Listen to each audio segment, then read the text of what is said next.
Oh! Vite! Oh putain, je l'ai plus là. Allez! Allez, venez là! Un petit coup! Oula, oula, oula, oula, oula! Viens là! Oula, oula! Oh! Oh non, ils sont cons, quoi! Oh! Oh non, non, mais n'importe quoi! N'importe quoi! Ah, c'est une honte, oui! Oh, mais ils sont marteaux! Venez là, nous on veut pas du mal! On veut Monsieur pas du Macron! mal. Monsieur Macron! Monsieur Macron! Monsieur Macron! Une photo si on veut pas du mal. Vous faites tous les trois ici. Rien, on vient voir notre cher monsieur Macron. Pourquoi? Pour lui dire quoi? Lui dire, je sais pas si on pourra lui parler, mais Il va arriver là dans une petite heure. il y a des choses qu'on voudrait dire mais qu'on peut pas dire malheureusement. Par exemple, Le déclin de la France. vous pensez que la France est en déclin? Oh, totalement. Pourquoi? Parce qu'on a un cher président qui dit qu'on n'a pas de culture. Et je trouve ça triste. Vous êtes engagé vous-même politiquement? Ah, c'est oui. Quel parti? Un parti qui est mort, on va dire, plutôt l'anarchie qu'autre chose. Vous aussi, vous êtes tous les trois anarchistes? Non, pas spécialement. Pourquoi, mais comme monsieur, racontez. Ils sont timides? C'est vrai? Non, mais on sait que vous avez tendance à détourner les propos qui peuvent être donnés dans ce journal, dans ce média. Vous avez un exemple par exemple de propos qu'on aurait détourné? Je ferai pas plus de commentaires. Bonne journée à vous. Au revoir. Bon, l'accueil est un peu froid, on les a donc laissés, mais sur les images suivantes de Paul, on les revoit ici, toujours en train d'attendre la sortie du président. Là, durant les slogans des Gilets jaunes, ils sont à gauche, et notamment celui qui va agresser le chef de l'État. Les gendarmes passent juste à côté d'eux. L'homme qui a giflé le président reste silencieux et n'attire pas l'attention. Il cherche à s'approcher des barrières pour être au plus proche du chef de l'État. 14h30, Emmanuel Macron arrive. Retour sur l'événement mondial, que dis-je, l'événement intergalactique qui a eu pour cadre la paisible ville de Tain-l'Hermitage dans ce superbe département de la Drôme que je vous invite, par parenthèse, à parcourir, à visiter. En énorme difficulté dans la perspective de l'élection présidentielle de 2022, où il a toutes les chances de perdre, l'intrépide Macron, qui a fait exploser les dépenses de communication de l'Élysée, qui consomme sondage sur sondage chaque jour pour se rassurer sur son sort, a décidé d'affronter la vraie France, celle qu'il déteste, celle qu'il méprise, celle qu'il hait, les vrais territoires, les vrais gens. La vraie France, dans un périple électoral décidé comme ça, au dernier moment, au moment des élections régionales, départementales, des 20 et 26 juin, 27 juin, qui n'intéressent rigoureusement personne. Il va donc essayer, il essaie donc, au cours de ce périple préélectoral, de redresser sa cote, sa cote d'amour, qui pour l'heure est marquée par un désamour indéfectible de la part des 80% des Français. Désamour indéfectible. Mais aller à la rencontre des vrais Français comporte quelques risques.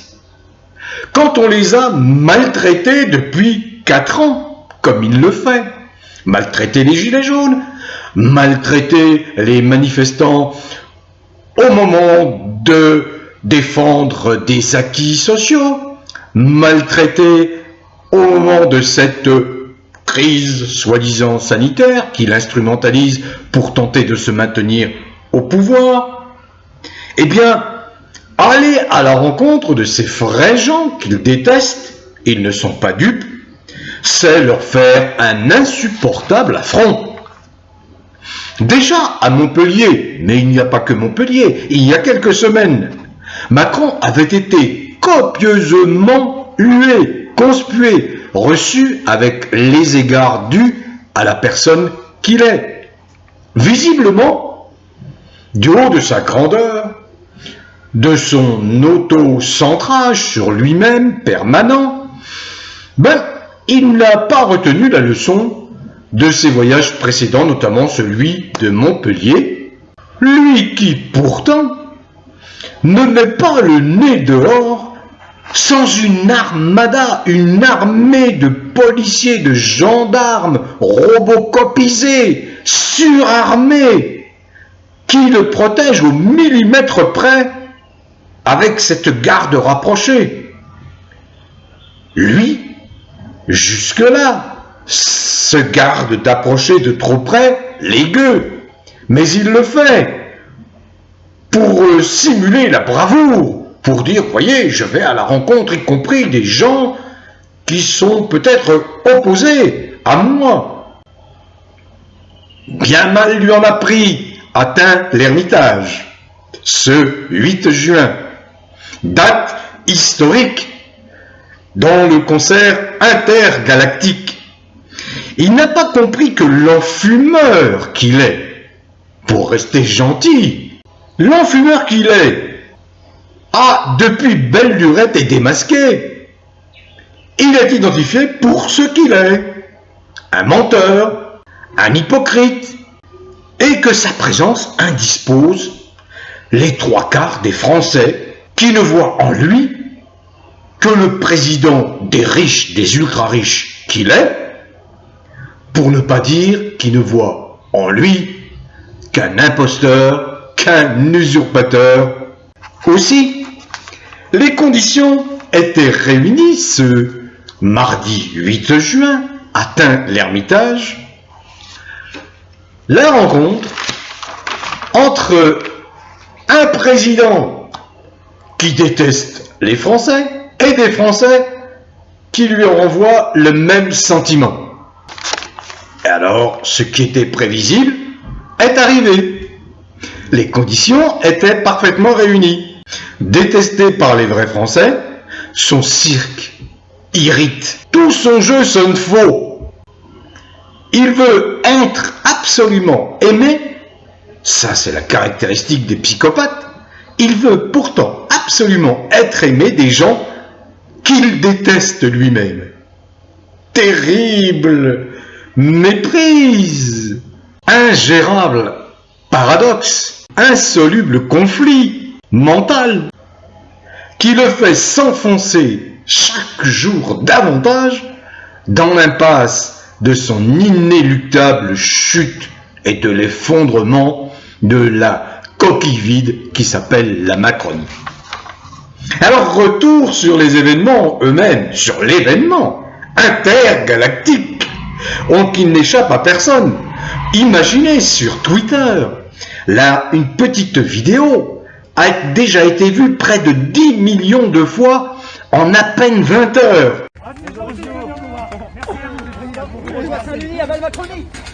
Oh! Oh!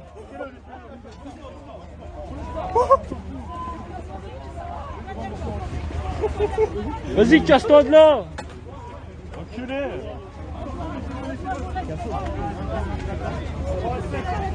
C'est incroyable. Et il y a d'autres vidéos, et ces vidéos circulent non seulement en France, mais en Europe et à travers le monde, qui montrent la véritable image de Macron aux yeux des peuples du monde. Oh, ils le savent.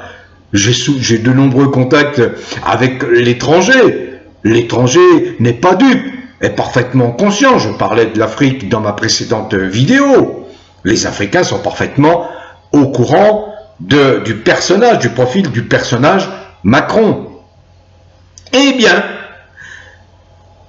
ce Macron a reçu ce qui, effectivement, pouvait arriver. C'était presque arrivé à Sarkozy, qui a été un jour malmené, comme ça, accroché par le veston. C'est arrivé à Valls, qui s'est pris l'incomparable Valls, l'ineffable Valls, qui s'est pris également une gifle.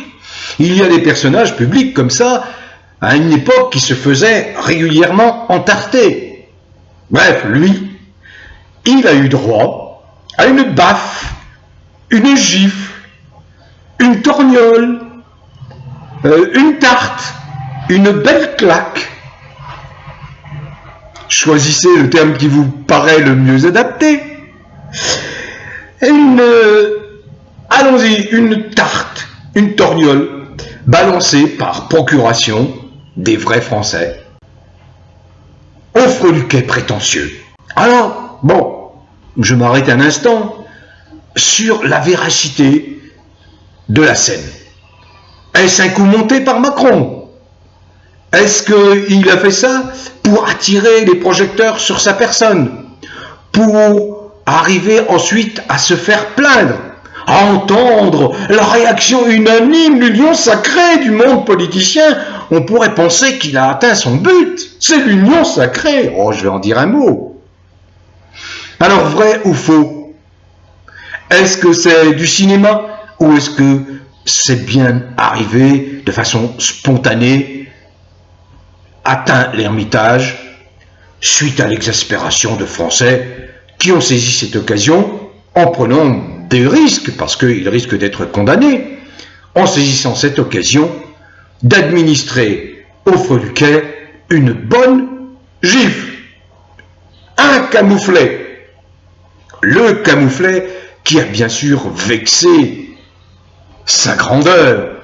Parce que se prendre une gifle comme ça, alors qu'on se croit un dieu, une gifle qui va être vue par des millions, peut-être des dizaines, des centaines peut-être de millions de gens à travers le monde, ben ça n'est pas très glorieux. Ça n'est pas très glorieux. Alors bien sûr, la caste politicienne, dans un concert d'hypocrites, a poussé ses cris d'orfraie habituels. Grand Dieu, mon Dieu, mais que se passe-t-il? On attaque la personne du roi, du prince, de sa majesté Macron. Mais c'est faire une insulte à la personne et à la fonction. Macron est un intouchable. Voyons, on s'attaque aux institutions. Ces réactions sont survenues dans la minute qui a suivi la diffusion des vidéos révélant l'atteinte à la personne sacrée de Macron. Macron giflé, Macron violenté. Soudain, le front républicain miraculeux est réapparu. Dans toute sa force, dans toute sa splendeur. De Mélenchon, l'offusqué, qui a bien vite oublié le sort qu'il a subi au cours de la perquisition qui a frappé lui et ses amis le 16 octobre 2018. Lui qui a été traité comme un malfrat par décision, par ordre de Macron lui-même, et qui aujourd'hui emboîte le pas de Macron à diverses occasions, il l'encense. Il est devenu l'ami de Macron, voyons. Sous prétexte de ne pas toucher aux sacro-saintes institutions, comme si le peuple n'existait pas, comme si les institutions n'étaient pas en réalité des institutions vouées au peuple. Non, les institutions sont aujourd'hui vouées à une caste, la caste des politiciens. Alors de Mélenchon, l'offusqué, à Marine Le Pen, elle-même troublée, peinée, de voir son ami Macron ainsi maltraité, de voir que un de ces gueux de la vraie France a osé administrer à son adversaire chéri de 2022 une bonne gifle. Alors sans oublier bien sûr toute la cohorte des autres, en passant par les républicains, les UDI, les centristes, les écologistes, tout le monde y va de sa compassion pour le dieu Macron. Quelle belle unanimité pour soutenir moralement un président humilié, abattu, atteint l'Ermitage par la vraie France. Mon Dieu, que se passe-t-il? Oubliez les images terribles de la barbarie, de la sauvagerie de la police milicienne aux ordres de Macron contre les gilets jaunes. Passer aux oubliettes les souffrances de ces braves gens qui ont battu le pavé pour défendre leurs droits et que Macron a traité en sous-humanité. Non, la classe politicienne a totalement zappé cet épisode odieux contre les Gilets jaunes. Ah non, là il s'agit de Dieu, on a touché à Dieu. Allons, ce n'est quand même pas la même chose, vous ne pouvez pas mettre en comparaison de vils gueux Gilets jaunes avec sa grandeur Macron.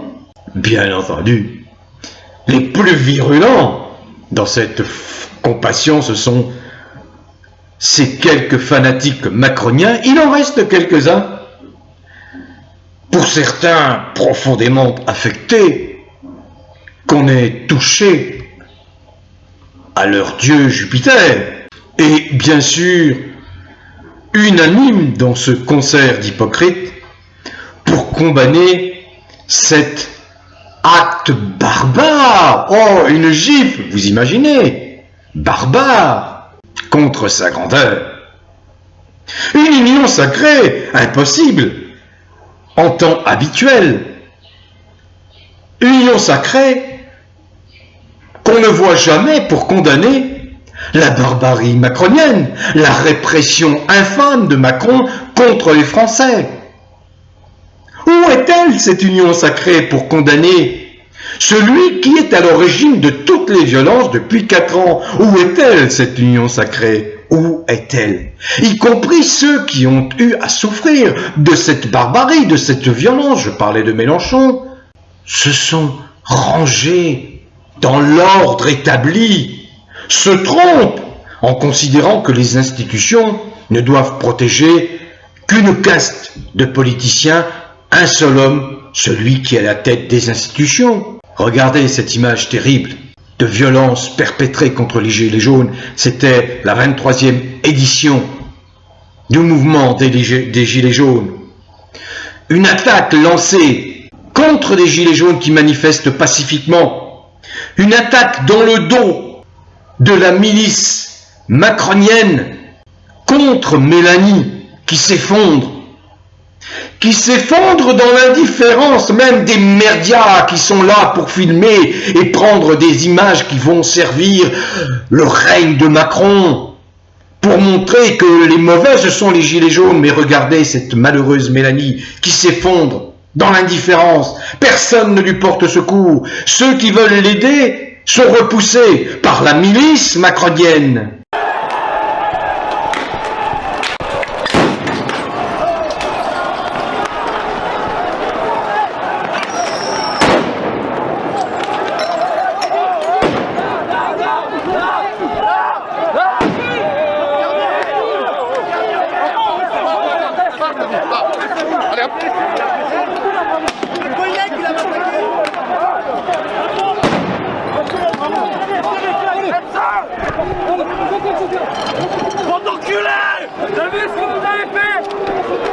Qui s'est offusqué dans la classe politique à cet instant-là? Où était la belle union sacrée pour défendre les institutions censées protéger le peuple français? Où était-il?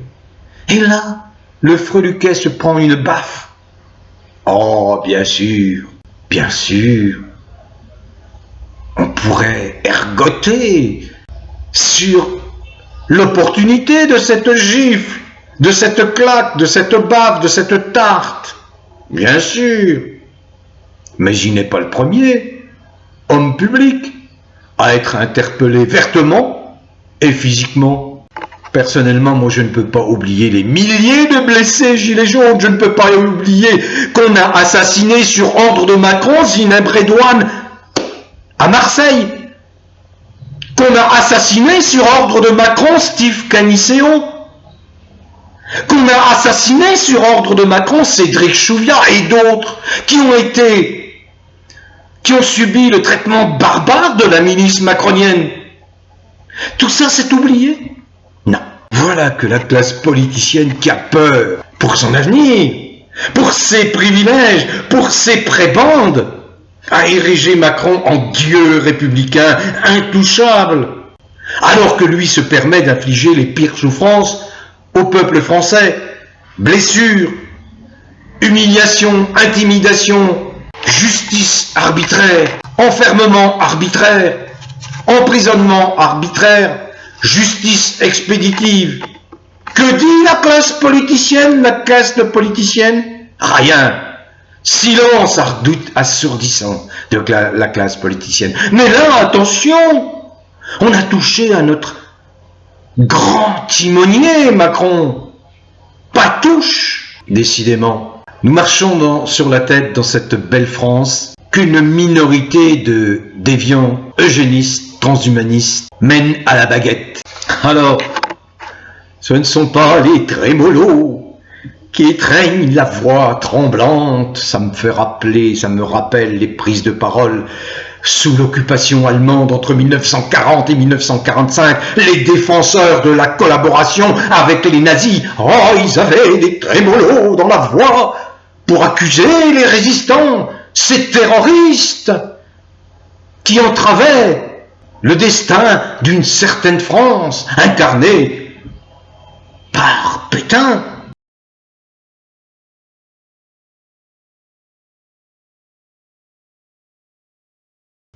On attaque les institutions, elles sont menacées. La personne du président est sacrée.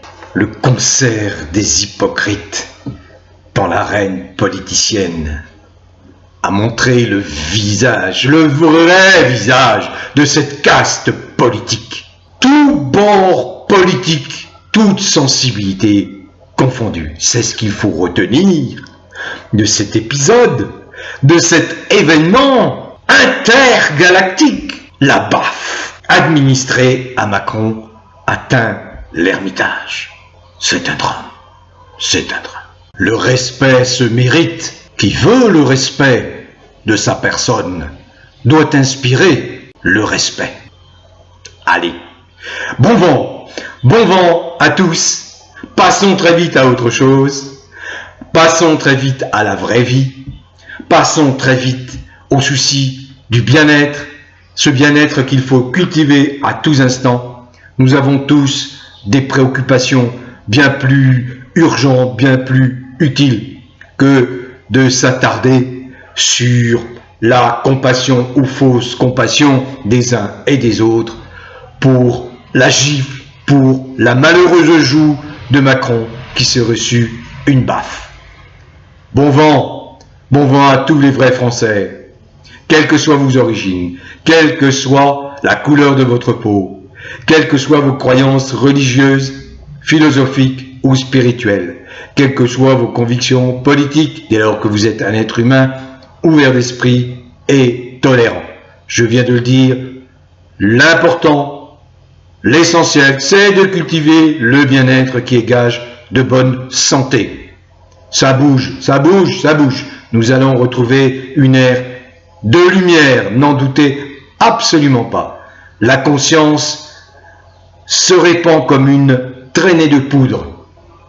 Il reste quelques irréductibles macroniens, mais ceux-là ne pourront pas arrêter le tsunami de la lumière. Où que vous soyez, en France métropolitaine, en Navarre, dans les merveilleux pays, territoires et départements d'outre-mer et à l'étranger. Bon vent à tous.